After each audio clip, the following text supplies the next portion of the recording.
So today I decided I'm gonna cook some chicken fried rice. All week me I think about chicken fried rice.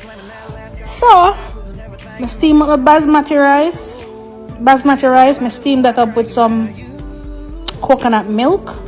Sauteed my chicken season and sauteed my chicken breast with some garlic in the oil. Then I saute up separately mixed vegetables and also scrambled 2 eggs. Then I add my Asian style sweet chili and also some garlic teriyaki sauce.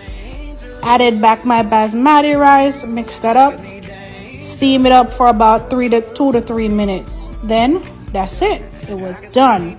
Then I decided I want to balance it off and make my plate look pretty with some mango salad. So I chopped up some onions and peppers and mango, and I add some wine blush vinaigrette dressing to it, and it was perfect. Yummy. I am so satisfied. This is so good.